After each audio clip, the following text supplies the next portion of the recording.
Good morning, everybody. Thank you for joining our Dion Leadership webinar series today. Our topic today is Epidemic Leadership, How to Lead Infectiously in the Era of Big Problems. Joining us today is Steve Dion, founder and CEO of Dion Leadership, and Dr. Larry McAvoy, emergency room physician and author of Epidemic Leadership, How to Lead Infectiously in the Era of Big Problems. And I'll pass it over to Steve with the introduction. Thank you, Abby, and thank you everyone for joining this month's webinar. I'm excited to have a topic that is thought-provoking and something a little bit new and different for our learner audience here. And first, I want to welcome Dr. McAvoy. Thanks for joining our webinar series, Larry. Thanks, Steve. Good to be here. Morning, everyone. So the reason I picked this topic this month, for many of you that have been on our webinar platform, we talk about a wide array of leadership and cultural development projects and topical areas. And sometimes the tips are more, or the program is a little bit more focused on tips and tricks. And sometimes it's more focused on clients sharing and best practices. And sometimes it's really about innovative and new ideas. And this topic today is definitely in that camp. And I really wanted to pick a topic that could help you all focus a little bit more on the big picture right now as we think about what's going on in the world, and something that will make you think. And I promise you will definitely have that experience over the next hour. And because we have so many clients in the healthcare space, I wanted to share insights about leadership that come from science and biology. And I think there's some really interesting intersections here. And this may be a way for those of you that are in the healthcare space to be able to speak to your MD leaders in a way that maybe, a Brene Brown or a Simon Sinek just might not do it for you. But before we get into introducing our speaker and our subjects, for those of you that don't know who Dion Leadership is, our mission is really around starting every day excited and ending every day accomplished, and having employees have that experience. And I think this topic, from a big picture perspective, definitely falls within that. And we have a large team of extraordinary coaches and consultants that do that work, and really we pride ourselves in thought leadership and being able to advance the community of leadership development. Some of the clients that we work with, as you can see on this screen, are pretty wide and vast, and this topic really resonates with them. Working with global organizations, complex organizations, multifaceted organizations in an era where the world is changing so dramatically is a really interesting time to be doing this work in the leadership and OD space.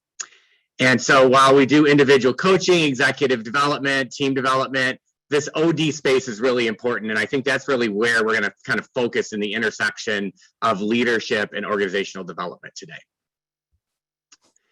And I wanted to introduce Larry and tell you a little bit more about him. And in doing that, first, I guess I wanted to kind of interview Larry for about 4 or 5 minutes, get a better sense so you can understand his background and role, and then we'll turn it over to him to talk a little bit about his book. So again, welcome to spending an hour with us today. Good to be here. Welcome to everyone else as well. So can you start by telling us a little bit about sort of why you became a physician and kind of how this physician experience prompted these broader thinking topics about culture and organizations? Yeah, sort of the classic med school question, right? Why do you want to be a doctor? Right.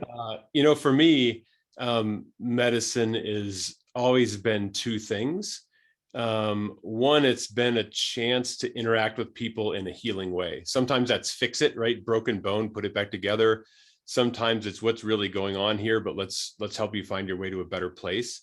I suppose, if you look at the caricature of doctors as boring at healthcare parties or at barbecues and sort of experts, and we use strange words, maybe that's one way to look at it. Another way is that at our best, we're thinking about how to interact with people for their benefit, their well-being, their health after we're gone, when we're not around anymore.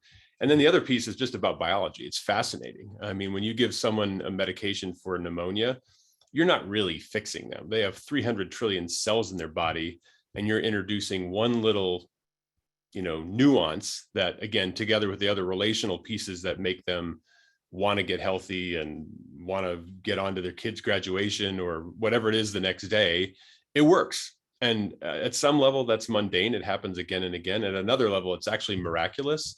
So both the miraculous thing about 300 trillion cells adding up to a human being, humans as ecosystems, and then the idea of what does healing really look like were kind of what have captivated me before, during, and throughout my career. So then how did your focus turn from, cells and biology to leadership? Well, I think the bridge was people. So, like a lot of people, we go through long years of technical training. We learn this, we learn that, these big books, and we drown in this massive knowledge. And as you head into it, it seems really like a corpus, right? It's a black box, and if you can figure it out, you'll know. And once you know, you can do stuff. And then, as you finish your training and realize, at least I did, man, I could be like Superman any given day in a sense, right? I was well rested, I was in a good mood. I read all the latest articles, and the people I saw happened to match exactly the way I was thinking that day. And you look around, and maybe things didn't go that well for them in the care stream, right? Maybe a lab got forgotten, maybe a nurse and a tech forgot to grab this information, or an x-ray was late, or something, a medication was forgotten. And you realize, I could be really good any given day, or so could that nurse or that other doctor or whatever else. And maybe things didn't go that well. And on the other hand, maybe I could be not Superman, didn't get enough sleep, didn't read those articles, maybe too many night shifts in a row. And doggone if things actually didn't go better, even though I wasn't personally at my best.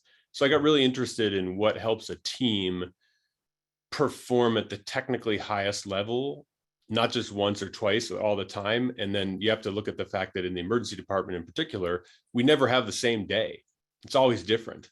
So that really high level of performance came out of how a bunch of people showed up for work every day in mixed combinations and mixed changing environment. And so this idea of how we did that adaptively became really interesting to me. And then it's a hard job. People get tired, they wear out. You saw that in the pandemic, right? I mean, these healthcare personnel just getting wearier and wearier. And so I got interested in that equation. How do you drive performance up? How do you increase learning and adaptivity? And how do you get people to really want to come back more, right? Start every day excited, every day, again and again and again. So raised my hand, talked too much, took on bigger and bigger jobs. But the challenge is always kind of the same. How do you create an environment where everyone can really perform individually and together? And they can do it again and again, and they love to do it. So on I went, I guess. Well, I love your book, and that's really how we met, is me reading your book and saying, got to have you on our show here. Tell me a little bit about what prompted you to write Epidemic Leadership, which is a timely topic, as we all know. Yeah, well, my fascination with biology already sort of stipulated. As I got into bigger and bigger organizational roles, first kind of leading a team on a shift, and then being the department head, and eventually becoming a CEO and having sort of executive, purview, I suppose, of several thousand people. I got really interested in a couple of things. One, I had less and less control, which for physicians is often a challenge. And, we can laugh at doctors, but I think a lot of us struggle with that, right? We're all one little person, and swirling around are these really big problems. And what was interesting to me is I found myself, seeing people, including myself, find success using methods that were, to me, distinctly more biological than what I might call industrial. You can always, whip out another policy, another protocol, another process. And that doesn't necessarily get many people performing at a high level individually and together, constantly changing, constantly getting healthier. And that's really what biology does. I mean, all of us started as kind of a meeting by mom and dad. Hopefully it was a good meeting, but it was short relative to our lifespan. And we started off as a single-celled organism. And all of a sudden we go to 300 trillion cells in 40 weeks. And that happens all the time. And the issues that we face at work are not just complex, but they're overwhelming. And I noticed that the approaches that worked, I was kind of borrowing from the biological playbook in a way without talking to people about it. And then I had a distinctly overwhelming experience, a crystallization really of a number of experiences that starts the book, which is I was in the ER one night, and we were good that night. I was on my game, the nurses were on their game, the other doctors were on their game, the patients were doing a great job. I mean, you couldn't have asked for more symphonic participation by everybody in this game of life. And yet I had this pause in the middle of it and realized, boy, if this is really good by us, is it going to work? And when I looked up and down the ED and I looked out the door and realized how many ERs there were and how many healthcare organizations and how many things that were affecting health, food, transportation, poverty, domestic violence, toxins in the air and water, et cetera. I mean, I had this kind of fugue experience for a couple of seconds that probably drove the nurses nuts. I realized, man, we have no chance, right? There's this big swarm out there and we're playing with tools that really aren't equipped to deal with all the complexity and the volume and the speed of the world around us, even though we're trying really hard and we're, quote, doing a good job. So that got me thinking, about this idea of epidemics about 15 or 18 years ago. They're really, really good at what they do. They're almost unstoppable once they get going. And what if you could do that positively? So this idea began to germinate in my head and then worm its way through my work over the next 10 or 15 years. And then bizarrely, when I start writing this book, the pandemic shows up as I start to write. So it was kind of an odd coalescence of events, I suppose. We'll talk a little bit more about what you're doing from a facilitator and consulting perspective at the end of this, but why don't we get a little bit into your book and the story now, and as we do that, I guess I wanted to say to the folks listening in, feel free to use the chat to ask some questions as you go through this or make some observations. If it seems relevant at the time, I'll kind of stop and we can go through that question, or we can save those to the end. One of the things that I hope all of you are thinking about, whether you're in the healthcare space or not, but this idea of thinking about the world of leadership from any different lens, whether you're, an accomplished musician and you think about things through notes, or you're a mechanic and think about things through a car lens. I think being able to have another lens to look at this. So this biological lens and this scientific lens and this ecosystem, I think, is a great way for us to kind of refresh and think about the world that we live in. So Larry, take about 40 minutes and kind of tell us a little bit more about what your findings are, and then we'll come back together at the end.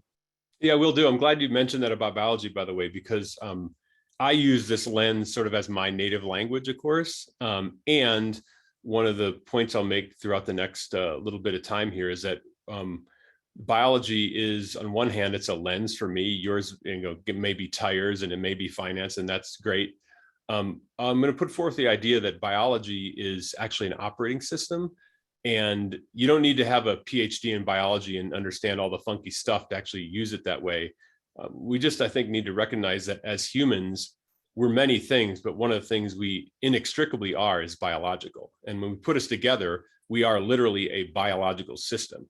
So whether you know all the wonky terminology or know this or that about molecular biology or systems biology isn't nearly as relative as thinking, what is that insight that we're actually biological creatures in a biological social system mean, and how does that maybe affect how we look at leadership these days? So, and the pandemic was helpful, right?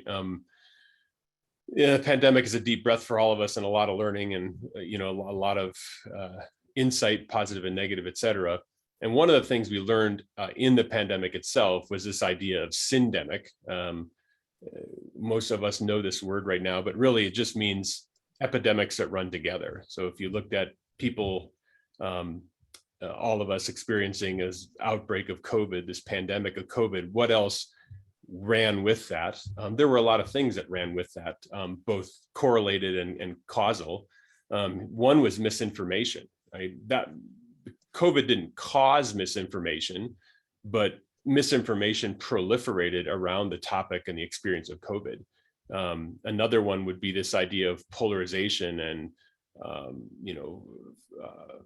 people breaking to factions and anger and things like this. And you think, well, that's COVID in our time. It was, but it was interesting when I was researching the book. This is not new either. If you go back to the Black Death, the plagues in Europe in the 1300s, there was massive polarization of the social order, town to town, ethnic group to ethnic group, who caused it, who was right, who was wrong. I mean, the same stuff we're seeing now with slightly different flavors and without the social media, of course, kind of happened the same thing. So, you get these things that pop up. Obviously in healthcare, we saw a lot of strife. Some of that strife was frustration that people didn't get personal protective equipment. Some of it was about that mental health of mental health of nurses and docs as they were exhausted and started having even higher rates of impairment and mental health and even suicide than we normally do. And we don't think of our caregivers as an at-risk population, but we are. This exhaustion and mental duress popped up everywhere. And we also saw in the population things that were there already: domestic violence, overdoses, drug use. These things skyrocketed. We set records in 2020 and 2021, and we were already really knocking over high numbers. I mentioned these, as Steve said, my lens is healthcare, but a lot of the work I do is outside of healthcare. And I mentioned this kind of as a case study, but the point is, whenever you see these phenomena that we might call epidemic, they're never singular. They have other associated phenomena with them. And that's what makes leading in these circumstances so difficult. In a lot of ways, when we lead, we create an initiative, or we target this or that, or we set a goal and we create a scorecard. And I'm not knocking that at all. I'm basically a medical scientist, and I love data and I like objectivity. So I'm not suggesting that life is just one big blurry smear. But these things do bleed together. This is mock-up of my whiteboard when I was an exec. And I was looking at hot spots in the organization by topic and by practice group and by individuals. And so this was my real map, basically a rough network map based only on observation. Network mapping can be quite sophisticated, and I love all that stuff. This was just me scrawling on a board based on conversations I was having in an organization that I was new to. And what was happening as time rolled on and as people bumped into each other was this: we were basically creating kind of this syndemic effect. And so the pandemic did this. And I think that as we look at how we entered the pandemic, if you look at kind of how executives feel about their jobs, or how the average American worker feels about his or her job, we can't say that people are just super enthusiastic and they've got plenty of time to get their tasks done and do some deep thinking, and they're rolling right along in a sustainable way. We have this push for performance. And if you look at people, in their day-to-day basis, most of us will say we've got too much to do. We don't really have enough time. And this idea of professional exhaustion, if not outright burnout, is rising across sectors. It's certainly not the same in every sector.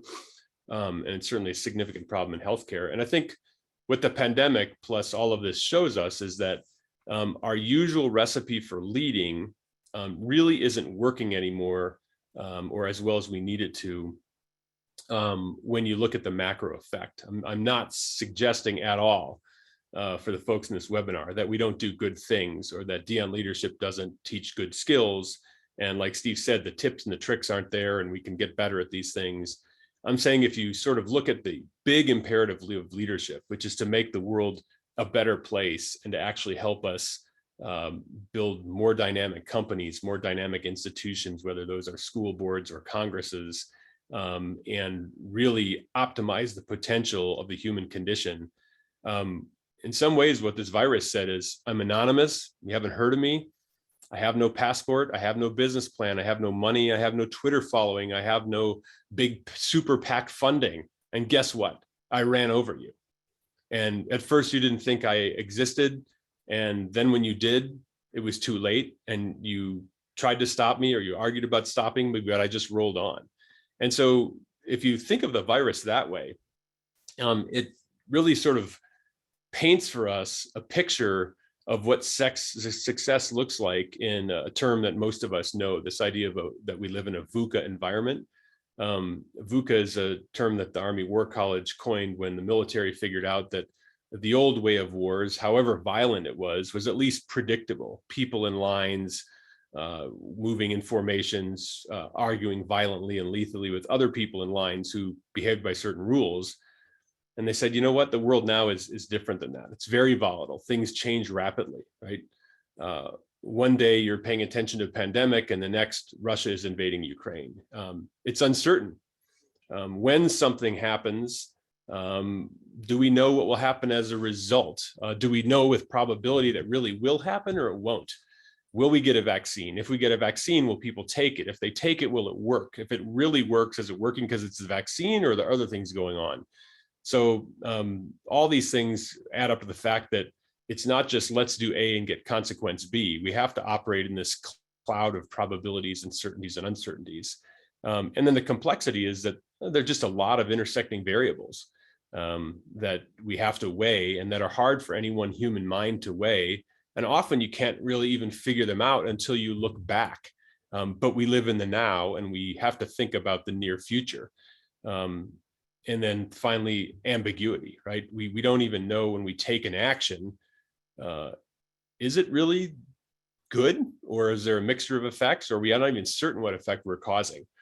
So VUCA can add up, as we all know, to a whole bunch of confusion. Confusion tends to paralyze us, and leadership really has a lot of definitions, as we all know. But one of them maybe is to help people be unparalyzed. And we live in an environment that can actually be very paralyzing. So, VUCA becomes a problem for a couple of ways. The more VUCA you get, especially when you increase the size of an organization. So you're not just a 5-person company, you're a 50,000 person company. You're not just a 50-person company, you're a 50-person company that has 100,000 customers.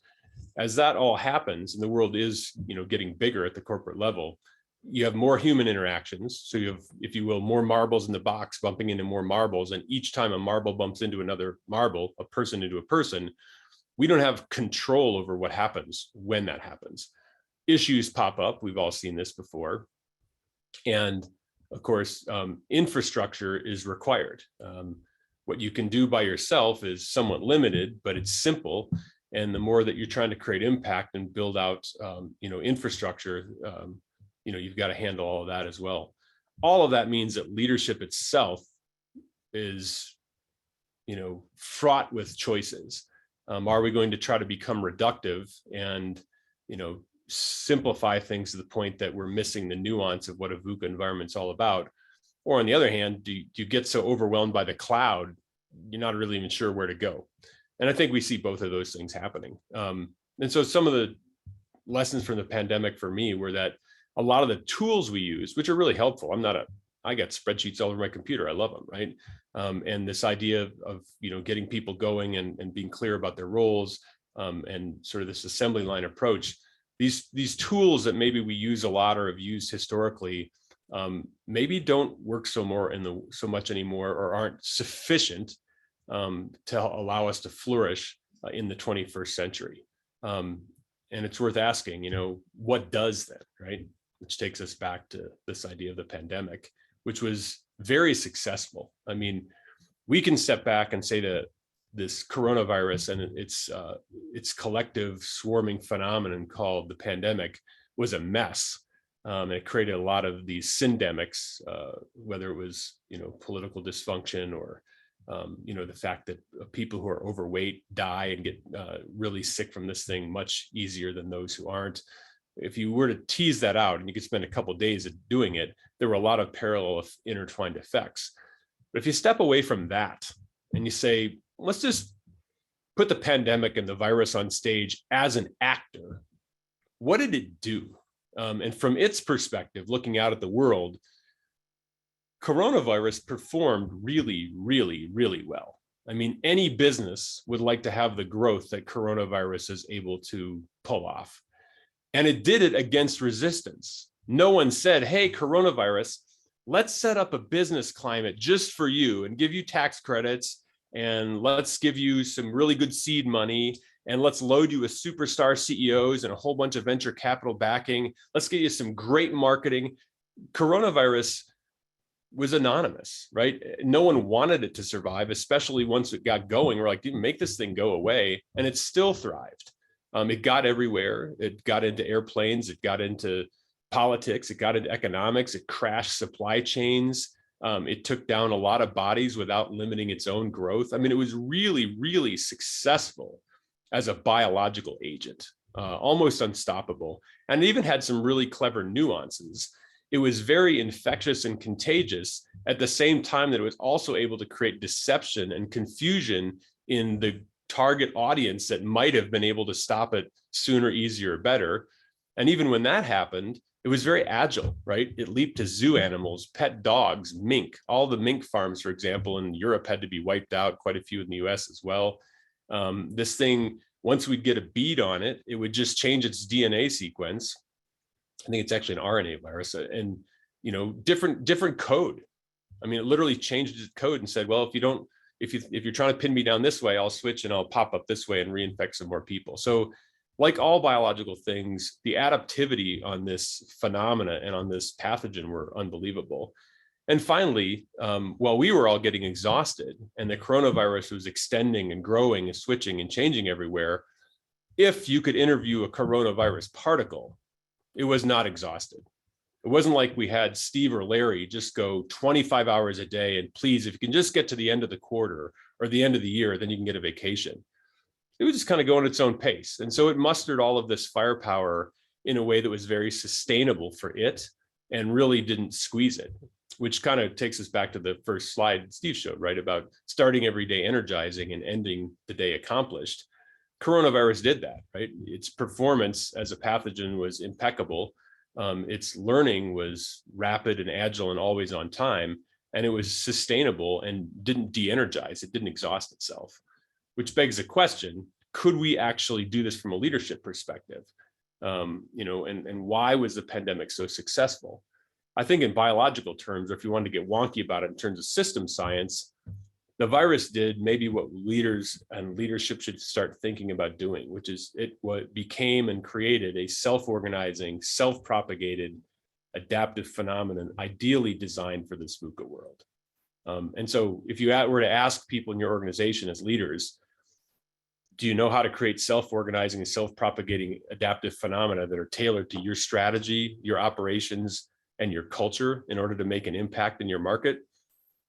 I mean, again, it's a little nerdy as a question, I realize, but how many people say, oh yeah, I know how to do that. Do it all the time, right? I just watched my son's high school basketball team, and they really underperformed this year. Everyone was frustrated with it, and there wasn't a lot of this sort of stuff going on. I think the other thing the pandemic shows us is that the virus was able to do and play by rules that a lot of us aren't always thinking about. Some of us don't understand them. We don't necessarily teach the rules of biology as leadership operating system. And even if we understand them, somehow when we get into leadership environments, we're playing by different rules. And again, I'm not criticizing anyone's skills or orientation. I'm not criticizing the focus on emotional intelligence or personal development. All those things are good. I just think about a question I asked some really, really skilled leaders last fall at a workshop out here at our place in Montana, and they were doing great stuff. And I asked them, I said, how many of you think about how to take the things you're doing and make them scale irrepressibly against any resistance in your organization or outside of it? And they hadn't really thought about that question. Biology's constantly thinking about that, from the small to the tall, right? What's the tiniest element, and how do we design it to be successful? And how do we propagate that element so we can make really, really big things? Again, humans are really, really big things. We go from 1 cell to 300 trillion cells in 40 weeks, and we don't turn into a hippo or a chicken. So Steve is different than Larry. Each of us on the call is different than the other. But the chance of us turning into a chicken, a hippo, or a mushroom once we get started is 0. So biology is both unbelievably reliable and replicable, unbelievably high growth and sustainable as well. So anyway, coronavirus managed to do this without a brain. It didn't go to a Harvard Business School. It doesn't read McKinsey articles. It doesn't go to Dion Leadership webinars. And somehow it was able to actually create a phenomenon that has attributes of what we would like to do as leaders, as humans, as companies, and as sectors, which, again, this is the part I talked about when Steve was kind of Q&Aing with me. Biology is so omnipresent, we forget about it. But when you really look at it, it's absolutely miraculous. And isn't it time for leadership, again, to be sort of boring and miraculous at the same time? So to me, the virus really revealed biology as the operating system on this planet, which again sounds hyperbolic, but if you think about it, it's true. The hardware is, kind of oxygen and geology and atmosphere and things like that. And or the CPU is, and physics and chemistry are the software, but the operating system is biology. That's what sort of creates all of this art we know as life and life systems. So the question arises, could you do this? Could you do this positively? And is it actually practical? Steve mentioned at the top of the webinar that, this is a big idea talk, and that's true. I have to say, though, that for me, what's really interesting about this is what's tangible and practical about this. Can you actually help people get their work done faster, easier, sooner together? And I think the answer is yes. And I've actually seen it, and we'll talk a little bit about that. I think you can actually create, and I've seen people create, positive epidemics, things that supersede the energy and participation and attributes of the individuals, and create kind of this overarching experience. And we already design our computing this way, right? We have cloud computing. The military looks at swarm intelligence. So this is, again, not just a gassy idea. There's actually methodology to it. So I would submit that if we're thinking about leadership these days, whether you're looking at the individual leader locus level or leaders as a cohort, whether you're looking at what teams have to do, and whether you're looking at organizations, whether those organizations are legacy companies or startups and innovative, entrepreneurial, more agile companies, or whether you're looking at, again, school boards, universities, legislative bodies, the job these days is certainly to drive performance. You got to be able to create results. And biology does too. If you don't perform in biology, you die. Learning is absolutely essential. Again, in biology, if you don't learn, if you don't adjust and adapt to a changing landscape, you die. And then vitality is the third thing. In biology, if you don't have vitality, you are dead, or you'll be dead soon. And these things aren't just tangential, they're integral.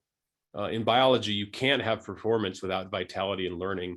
You can't have learning without vitality. You can't learn unless you're always reflecting on the performance of now and yesterday. And so I think, to me, what epidemics reveal is that if you're going to think about leading biologically, you don't need to know terminology.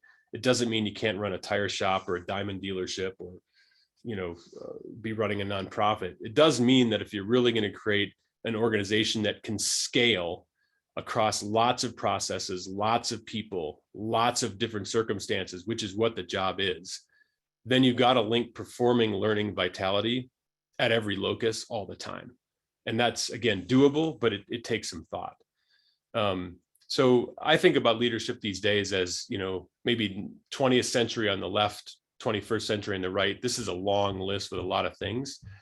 But one of the interesting things about biological systems, and again, human teams are biological systems, is that if we design things well, purpose and motivation will go up with scale, action and reflection and feedback. All of these things can go up as we get bigger. Whereas if you're creating a bureaucracy and you get bigger, you actually slow down, you become less agile, less dynamic. I think there's an argument these days, at least I don't know the answer, what the largest biological organism or community is in the world these days. And it's either a fungal colony or an aspen grove. And as those things get bigger and bigger, they don't function less well, they function better. A lot of us, appropriately given our experience, think, the bigger you make things, the worse they'll go. And companies and countries can become too big to govern. Well, we have 7 billion people headed toward 9 billion. We have a lot of people that in our scale, we've got to work better, not worse. And as companies grow and try to get bigger, they face the same challenge that biology does. How do we get bigger and better and more sustainable and more adaptive? And biology has mechanisms for how it does that. Anyway, so apologize for the long list there, but it's worth looking at that one again. I use this one a lot to say, what am I doing right now as a leader? What are we doing as a leader? Are we actually building the things on the right and making it easier for people to participate and author those things? Or are we perhaps building something that says it's doing that, but it's actually maybe becoming more constrictive? I think you've all had the experience of talking to a lot of people in your organization or others. And a lot of people that are working right now feel quite confined. They don't necessarily feel like they're in something like that list on the right. So this VUCA environment, I would submit, requires a not the eradication of the previous skills or the things that have always worked in leadership. But in recognizing that we're kind of on a new game board, there's another operating system, a more advanced operating system we need to really go quantum with leadership. And that's what I want to talk about real briefly. We've got choices, right? There's sort of this bureaucratic geological model. I like rocks. They're beautiful. They're great for, a lot of things. They're stable, but they don't adapt over time. They don't learn. And whereas this small seedling here, you give it 10 years, 30 years, 50 years, 100 years, and it becomes something that's awfully hard to take down. It becomes very adaptable and stable in its environment, and it creates unbelievable growth and productivity. So it can sound as if this idea of biology and epidemics is a metaphor, but it's the way that, cancer and influenza and Ebola work. I mentioned cloud computing. You've got a Visa card in your wallet. Visa was designed by Dee Hock through a lot of very skillful facilitation in the early 60s and a lot of, if you will, collegial and collaborative participation by banks that were originally quite stuck in their own ownership model into basically what is an ecology. It's a financial ecology that spans the planet, and its tagline mimics its design intent everywhere you want to be. So there's more and more science that we're finding out about this, which I'll detail in a second. And of course, the problem is if you're any of us on the call or anyone working in an organization or a team or starting a company, or you're a freshman legislature, or you're new on a school board, sobering point, you're just one person. And the approach you take as one person to enfranchise others and start to create cloud-like phenomena makes a huge difference. I always used to say as a CEO, there wasn't a megaphone big enough and a pulpit high enough for me to get on it, start barking out orders, and get several thousand people to begin changing the patterns of how they think, act, and interact. And really, those patterns will define the activity of an organization, and that activity flows through its intents and its processes and its goals, et cetera. So somehow we have to get around this idea. You're trying to create a cloud, you're one node. And again, if you wanted to get nerdy about it, not the point of today's talk, but I just wanted to emphasize, this is not kind of a vague thing that someone pulls out of the sky. There's great information from complexity science, how order arises from randomness and chaos. There's great progress in neuroscience. How do humans learn, resist, sustain, persevere, adapt? We're getting some really sophisticated behavioral neuroscience that tells us we can actually preset how things are going to go. And you don't know exactly how Steve or Larry will respond, but you can optimize the chance that they're going to respond positively intersected with this VUCA environment, and something good's going to happen sooner or later, more often than not. And then the advancement of network science, how anything, but particularly humans, organize into networks, how networks influence individuals and individuals influence networks, not just in terms of seeing patterns of behavior that are static, but creating new patterns of behavior, new structures of networks, and new currency within those networks is better than it's ever been before. I don't know that leaders use this stuff as well as, kind of marketers do, right? But if you look at the patterns of misinformation on the internet, for example, network scientists have a field day about how this stuff germinates and flowers and blossoms. So, and there are also books out there, right? Tons of them. Barry Johnson's book, and 2.0, probably you guys know a lot of these books. Network stuff from Nick Christakis and Fowler. Mindset by Dweck. This book behind me, which I find fascinating, by the sociologist Damon Santola at Penn, who makes the point that, it's easy enough for things to ripple through a crowd like Lincoln got shot last night. There's no resistance to that. It may be true or false, but it's so easy to pass along, it goes quickly. And that's part of one of the skills of leadership is, can we get positive patterns to ripple in networks? Santola talks about complex contagions, ones that require people to change their mind or behavior against social risk, or by investing emotional or personal cost to them. And setting those conditions is a little different than just hollering out fire in a theater, or Lincoln got shot, or the Green Bay Packers won last night. And we're finding out more and more about motivation as well. So there's a whole slew of information that, as Steve would say, influences tips and tricks which is not what this talk is about. But I do want to emphasize, when we're talking about building an epidemic, there are tips and tricks, and there is a map. There's a way to build these things that doesn't tell you, if we put coronavirus in the morning or in the water this morning, we know that the Prime Minister of the UK will have it by tomorrow afternoon at 4. In a VUCA world, you're dealing with probabilities, but there is a way to build epidemics so that they spread and carry your organization.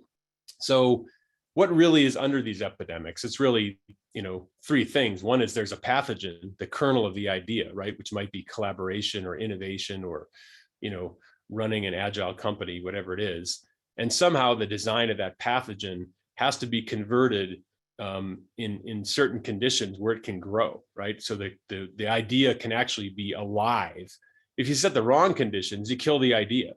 So we have a lot of people in an organization where their teams are supposed to be collaborative, but the conditions don't favor collaboration. Once you have conditions and a pathogen, so coronavirus, the positive coronavirus of your company or your team bobbing around, it's only potential until it actually infects somebody. So if Steve wants to be collaborative, then that doesn't happen until he actually interacts with the idea of collaboration in a way that's tangible to him. He believes it and begins to act, a process that I call infection, right? Collaboration can be written on walls, for example, or innovation can, or anything else, and it doesn't go anywhere until people are infected. And it doesn't go anywhere after that unless you actually have a multiplier. So a pathogen in the right conditions can design an interaction with another human, and then humans can interact in a way that creates multipliers, and everyone becomes collaborative. And you can sentiently say, are we collaborating well here to get a product out, or to respond to customers, or to unravel this uncertainty in our business, or are we not? And, those four principles, right? Design pathogen, design interaction, create conditions, design interaction, and then design multipliers. Those four principles will get you an epidemic if you have the right tips and tricks under those domains. And this happens everywhere. This is something I talk about in the book. This is a school I went to in Uganda in 2018, where the woman who started the school and the people in the school were really happy with how the kids were doing, but they were living in a very impoverished slum and coming out and going right back into the slum, and there was no persistent effect. In fact, the kids were getting discouraged, and so were the people in the school. And when you walked in the school, it was a very barren place. Oddly, for such a successful school, it was relationally bare as well as physically bare. And then this is 18 months later, where the school really launched an epidemic. And I have to say, this is one of the most inspiring things in my life. A lot of the environments I work in, I hear, yeah, but that'll never work. And this school is like, we'll take it, right? We'll start trying this stuff. And what did they do? They recreated their pathogen. Their original pathogen was that obedience was the main thing that they were teaching the children. And of course, obedience isn't really good for breaking cycles of poverty. And they decided that they wanted to change their pathogen to creativity, and they set about making that infectious. They changed the conditions in the school. A lot of what they were creating originally as kind of a petri dish was what I would call post-traumatic conformity. We'll say we want something different, but we'll keep setting the conditions so that they continue. And instead, they built, an entirely different sort of approach.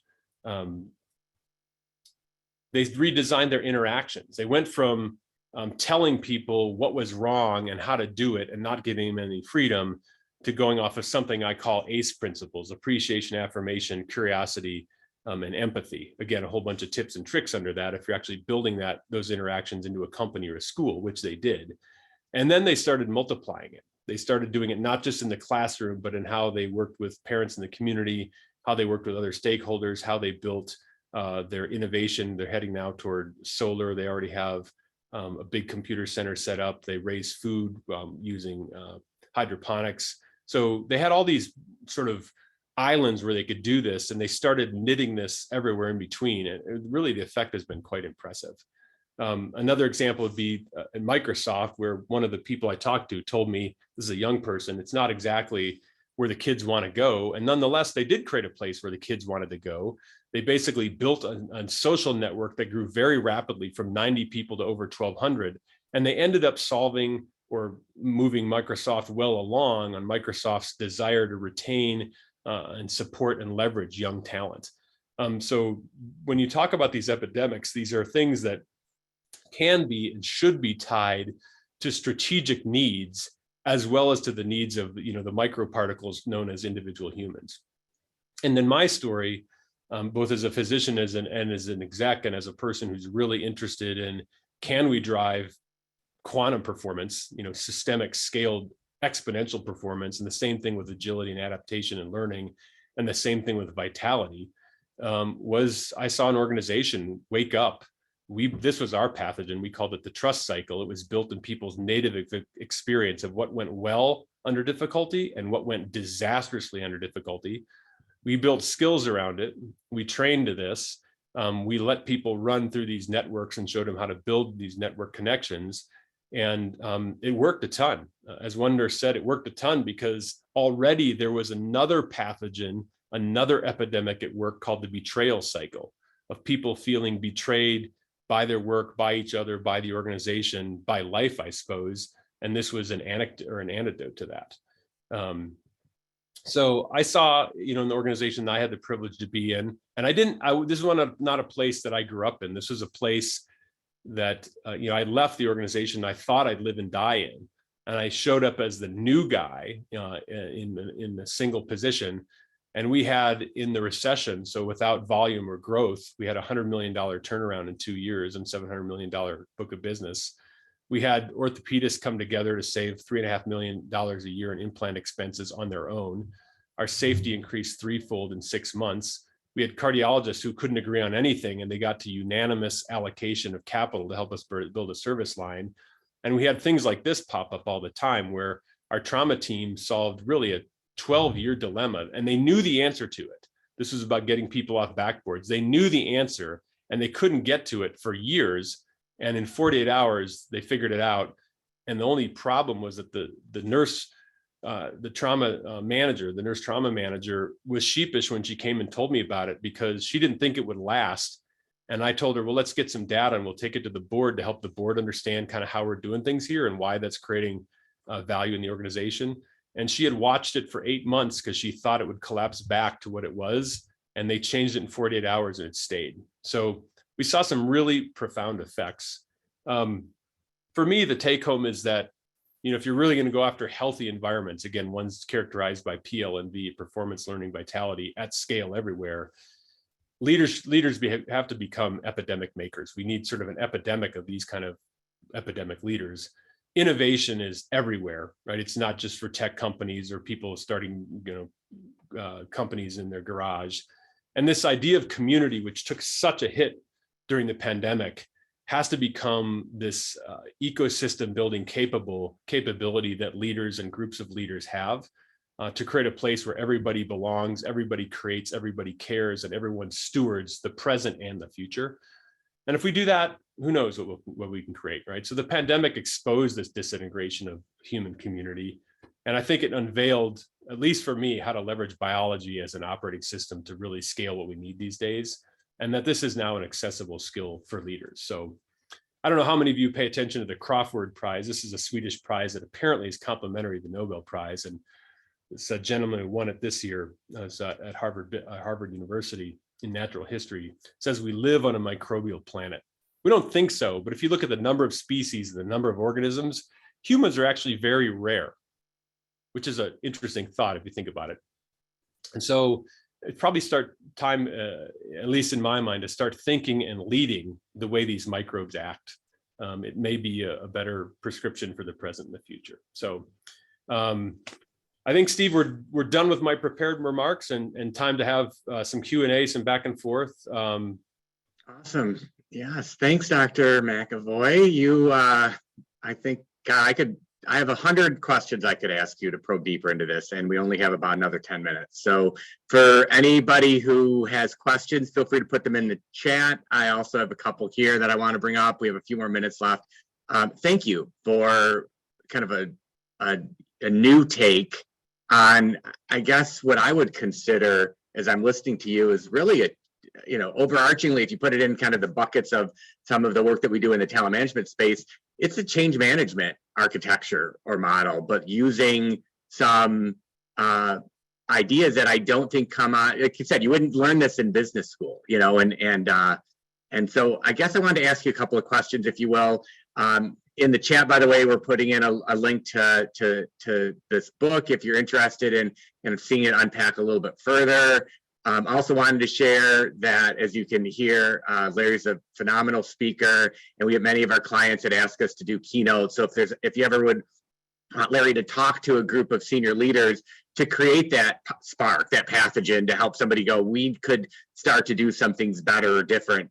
Having somebody come from outside to help kind of speak their language is something that we'd be happy to help you do. But a couple of questions, if you would indulge me. Of course.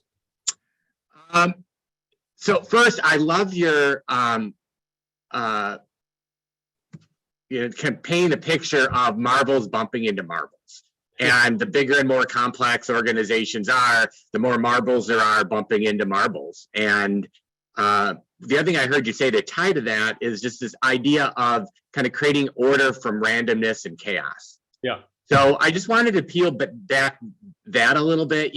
We hear a lot of talk this last year about well-being and mindfulness and kind of letting go. And some things I'm hearing you say is this sort of idea of you can't just sort of manage something that is has its own life. You have to kind of see how the order and randomness comes into that. So could you speak a little bit more, I guess, about this idea of how you put those two concepts together?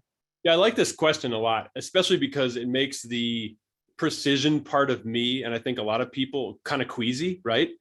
If you step back, this idea of order from randomness, which seems, again, weird, actually is at play in the universe, right? If you look at galaxies, solar systems, again, human embryology, it happens all the time, but it runs counter to the way we think things get done. So the way I translate it for myself and others is that if you think about these marbles bouncing around in the box, if you have an organization or a team, there are certain things that you can pre-structure and they'll go that way, right? You can call a meeting and people can walk in the room and you can put an agenda in front of them and you can march through stuff.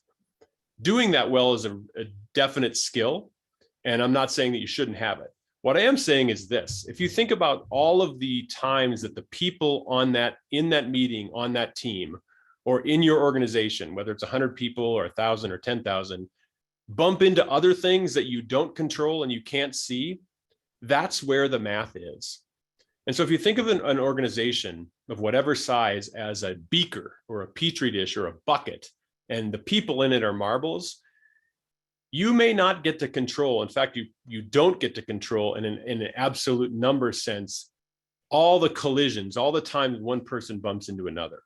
And so if you say, well, how do you create influence then? You have to start thinking about, how do you create conditions, right, which is the bucket itself, so that when people bump into each other, every time they bump into each other, the chance of them having a positive interaction that drives performance, learning, and vitality is high. And this is what casinos do, right? They have no idea what card you're going to flip or where the roulette wheel is going to end any more than you do. But what they do is they set the conditions so that every time you interact with the casino, two things are likely to happen. One, they are more likely to take your money than you are to take their money. It's a small difference, but it's real. And it means if you play 1,000,000 times, the money's going to go their way. And they also say that every time you play a hand of blackjack or see a card or pull a lever or spin the wheel or roll the dice, you're going to like it and you're going to want to try it again. It's going to release a little bit of dopamine in your brain. So this idea of order from randomness can't be predicted prescriptively as much as it can be managed at the micro level. Let's find a way so every time people interact and bump into each other, they're interacting on conditions that are likely to get them to think better and relate better. And when they personally bump into each other, they're likely to say, you know what, that worked. I learned something. I want to try again. And if you can get that to happen and intersect that with your more formal organizational processes like strategic planning, operational controls, talent development, recruitment, all that sort of stuff, now you see the prescriptive integrate with emerging order out of random. And that's when amazing things can happen. I hope that wasn't too bizarre an answer. But I think this idea of randomness is something that we don't often think enough about as leaders. It's an advantage if you use it the right way. No, I think that makes complete sense from an person who's more classically studied leadership and organizational development as an organizational development effort to be able to say, how do we create conditions so that we propagate the kind of behavior we want to see through multiple systems around us, whether it's human interactions, it's physical workspaces, it's policies, programs, compensation systems, all those things go together. Yep. And, I think just getting leaders to understand and think about their organization as this intertwined, biological system that has its own life, that you just can't send an email and policy your way to, get it to go your way, is in of itself, I think, a game changer for a senior team to say, what do I have in my control and what don't I? But then how can we pull together these units? I liked your graphic where you could see as groups spread, they overlap. And how do you get organizations that are very siloed overlap stronger and better? The practicality of this word emergence, right? Which we hear a lot. Things pop up. And you can't make something pop up in a linear sense, right? Like, who could have predicted Steve would be Steve 60 years ago? It's just not a predictable event in the universe. And yet it happens. Here we are. One of the things I enjoyed about my exec tenure was two things. We did a lot of work at the exec level, helping execs understand, with their big parking spots and their big jobs and their long rap sheets called their impressive CVs, how can they learn to lead differently and better when they're already good? So that was a fun thing. The other fun thing was when we created conditions, the insights caused a lot of energy in our organization. We had people start popping up ready to lead and able to lead that we wouldn't have spotted through any other screens. They just started doing it, which was its own interesting positive tension phenomenon to deal with. One of the execs ran into my office one day and he said, "I've got it. It's like a tomato plant." I'm like, "What are you talking about, John?"